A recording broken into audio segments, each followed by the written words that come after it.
Hello, everyone, and welcome to Organic Matters, the podcast brought to you by the Irish Organic Association. We're in Dublin today. We're not on a farm like we usually are. We are actually in Bread 41 on Pierce Street, and I'm here with the owner, Eoin Cluskey. Should I say co-owner? Because you have a partner as well in the business, don't you? Yeah, he hides in the background. Okay. Yeah, he hides in the background. I've got a business partner here. We've been day oneers together. As you said, they're equally. I would love to be on a farm right now, but we're not. We're in the city. We're in the city centre.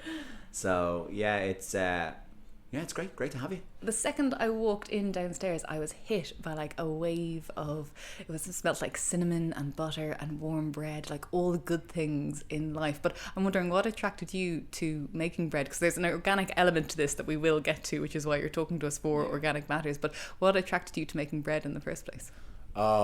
Making bread. So I suppose I never wanted to be a baker or a chef, as I thought when I first set out. When I was in school, I just looked at like what to do. So I left school, did my leaving cert, became a carpenter, went travelling on the back of carpentry right around the world, and had a great experience. I suppose I always say to people, I had to start fending for myself, as in feeding myself. I didn't have my mum beside me cooking me food and stuff like that, and then went on a bit of a journey, wormhole into food. And then I suppose being out of Ireland for such a long time, you're looking back at, like, I suppose, happiness when you were most happy, and I was no longer happy in what I was doing. And I grew up in a bakery. My nanny was a baker. My mother's maiden name is Baker. It's sort of in us, if you know what I mean. It's like, so yeah, I just was like, you know what, I loved all them memories I had, from like apple pies to simples, I always call it. Like, there was nothing really complicated about it. It was a soda bread, but it was warm out of the oven. You'd always get that embracing hug from my nana, and she'd slap herself before she'd hug you, because she'd be wiping getting the flour off herself. And it was just like, missed all them moments. And she was no longer with us. So I decided, why don't I was cooking, and people are saying, oh God, you're a good cook. And I suppose that's what people say to everyone. Once you can cook something, you're a good cook. And made the decision to maybe give it a try. And I was grinding a concrete floor in a cafe that was opening, and the guy said, can anyone cook? And I said I could fry eggs, and literally started frying eggs and never ever did anything else after. And that was, at this time, that was roughly about 17 years ago. And then came home. Decided to come home, really missed home. Came home from Australia, it was the time, went back to America for a while, came home, and on the way I was just hopping in and out of food. Like, I could cook in this cafe, that cafe, an odd bakery here, there and everywhere. And then came home and made the decision to try, I suppose, formally get some sort of certificate or do some sort of formal training. I'd never gone to third level education. I'd gone through the FOSS scheme of being an apprentice, and worked on sites. So made the decision to go to Ballymaloe. I actually went down. Someone had told me about Ballymaloe. I'd read about it.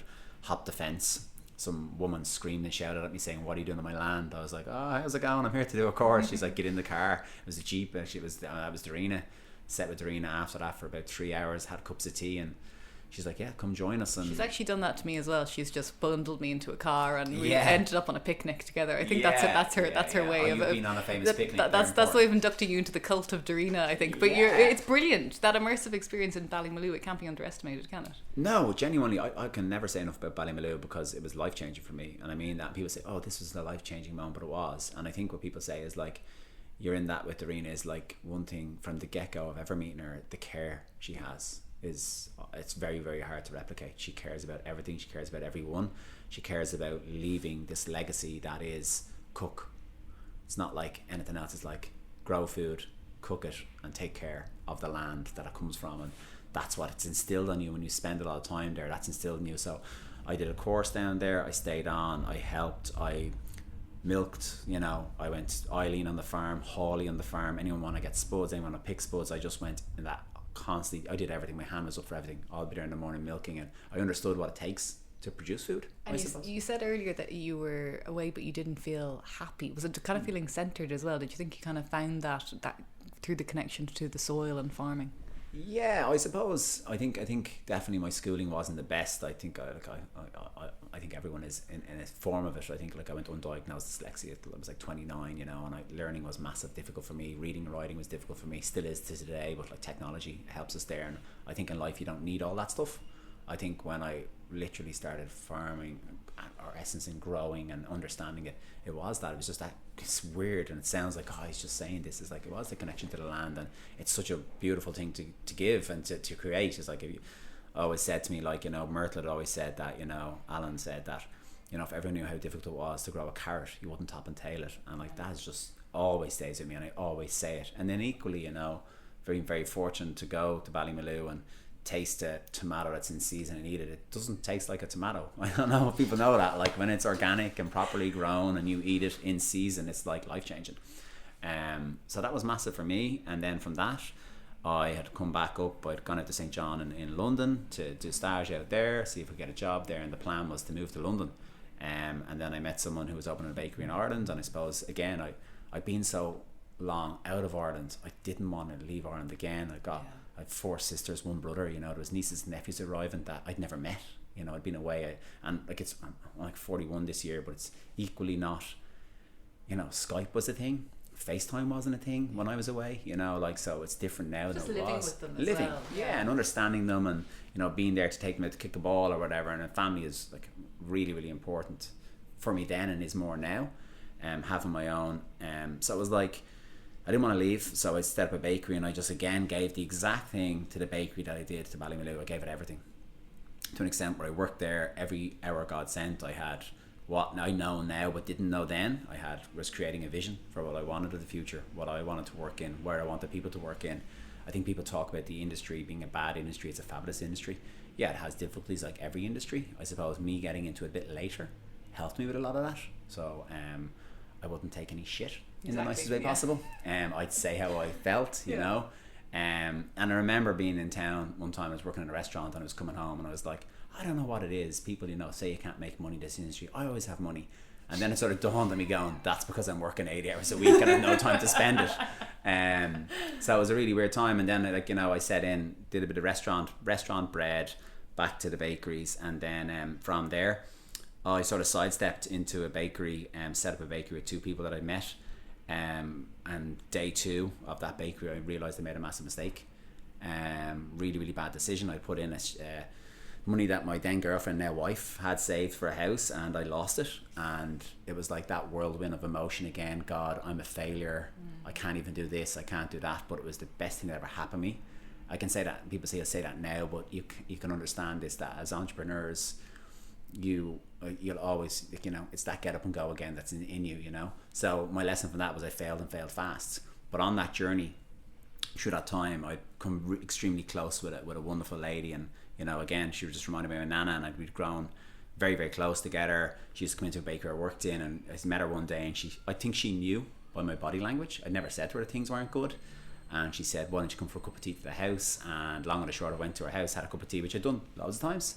And she said, oh, you should meet my husband. I'd met him a couple of times. And then, it was like, they sort of got it, what I was going through. And they're like, why don't you meet our son? And one day the son said, hey, do you want to grab a coffee sometime? He grabbed it. And that was the day 41 became a reality,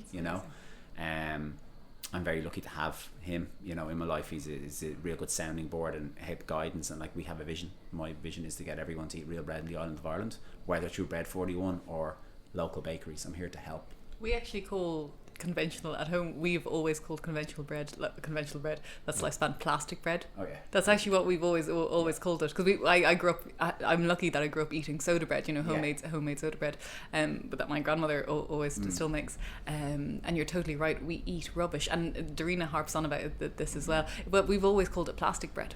And it's you're feeding yourself to pay the doctor. Yeah. Oh God. So that's what we're doing. We are straight up, and I was actually speaking to Darina there. That's what she was saying. When many people have said it, we are eating what we're consuming, and we're unaware that we're consuming of. We're just making ourselves sick, and it's the craziest thing ever. And it's easy, or it's difficult to say. And people go, "You can't say that. I can't say this," but like the rubbish and junk we're eating, the like amount of sugar naturally we're eating, it's off the wall. And feeding children as yeah, well. Yeah, feeding children, very important. But like, I looked at this and I give out about this, that, these and those. But when I look at it, it all goes back to education. So you can go to school at 4 years of age or 5 years of age, and you can leave when you're 24, a mature student. But nowhere along that journey of life do you have to learn to cook. Yeah. So if you can't feed yourself, you have no option but to reach out maybe to the fast food elements of life in that way. And I think it's massively missed. Like, the education system is changing slowly but surely, but it needs to be, you should have to cook. Okay, so you have to learn to speak Irish, you have to do English, you have to do maths, you have to learn different languages, but you don't have to cook. It just doesn't make sense to me.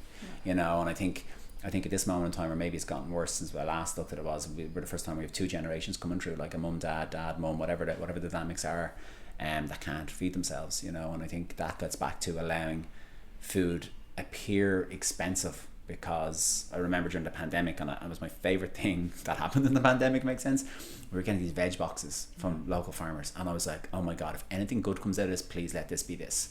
And I was looking at them, and I get them in, and I remember my dad was at home one day, and I got mum and dad one, and it was beetroot, and my dad actually just said it straight. He goes, what's the story with this? It's not in a jar. And I was like, oh my God, Dad, please don't. But did we miss the element of understanding what it was, understanding what a head of celeriac was, understanding what to do with it, that element, you know? Celeriac is so ugly, I always feel so sorry for Yeah, it. But look, we've been talking about food non-stop. We should go down and have a look at your bakery, because it's close by. When you're around. Yeah, okay. So Eoin, we're descending into your bakery. Yeah. So this is the pastry room in here. Currently in Bedford, we have 59 staff. It's running at about 85% female led. So as you can see here, the girls run with it tell me what to do. So the girls are literally always working a day ahead. So they're actually prepping all the pastry they make today. The dough started yesterday, a 3-day process, and they will be adding the layers of butter, shaping, and then they will prove retard everything for tomorrow morning.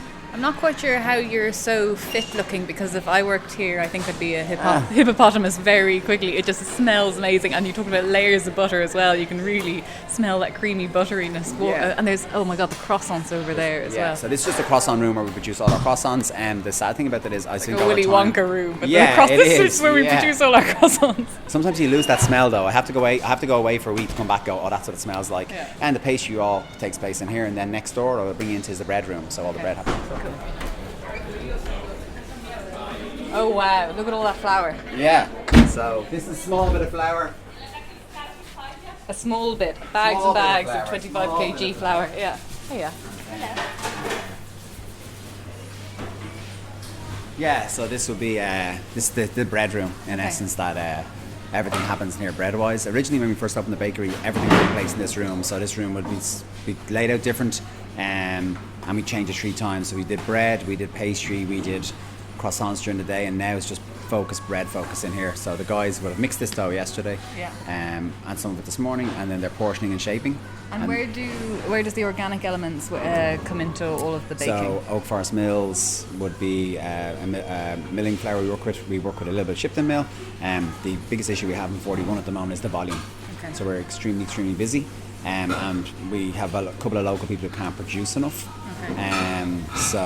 A lot of it's coming into the UK, and we're due to change that. As I said, we're currently building a massive milling off-site, where we'll take care of, fingers crossed, about 40% of our own wheat, Irish grown, milled by us in Dublin, and then that will predominantly look after the next 2 to 3 bakeries we open in the next 2 to 3 years. Do you think farmers underestimate the potential that's out there for, say, organic wheat? Yeah, I do. I think but I'm a big pro farmer believer. Like when things get tough, or prices go up, we always squeeze the farmer, and the farmers just got it for years. So we understand why not. Listen, they can grow good quality wheat, and they can send it to animal feed without a lot of the hassle behind it. But the long-term plan for me is to help growers to grow specifically for 41. And listen, there's people doing this, like big shout out to Robert Moss. He's fantastic. He's about to open an organic mill, and he's working with farmers that are growing wheat, understanding, helping them. And equally, Emma and Pat and Oak Forest Mills are the same. So there's people doing it. I think that we need to change. We need to understand how we can look at costings around it. And help. I think one thing that's coming definitely from the pandemic for me is that the communication structure is we can speak to each other a lot more easy, we can ask the questions, and the information we need to know is out there. Someone else is doing this. Other countries are doing this. We just need to get their systems and bring it back and do it in Dublin, do it in Ireland. Oh, you talked as well about the provenance of ingredients, because we're not just talking about the wheat that goes into bread or pastry or anything like that. It's about other ingredients as well. Is that very hard to source Irish organic ingredients that go into the bread? Yeah, you can source it. So we use a lot of almonds, difficult to source. But the problem is that we're caught with the middlemen. And the middleman, it could cost you €21 a kilo today, could cost you 28 tomorrow because of something going on that no one knows what the something is. So we're taking back control of all that. So the new centre will actually be curing all our own ingredients, and we'll make a big choice of who we want to work with and why we want to work with them. And we're very, very close to being certified B Corp. It's taken about 2 years project, and B Corp, the bones of it is people and planet, you know, and they'll question your suppliers. Who are your suppliers? What are your suppliers doing for the environment? What are they looking after their people? And that's a massive, for us to be able to do that. So if I can go out to Spain and meet a farmer or someone who's producing something that I want, it's that relationship. And then we need to build more relationships around food. It's very, very important. So we're currently doing that at the moment, where we'll take back in everything, take care of it all our own. No middleman. We have a sneak peek at the customers who are actually eating all this. Yes, they're an important element as well.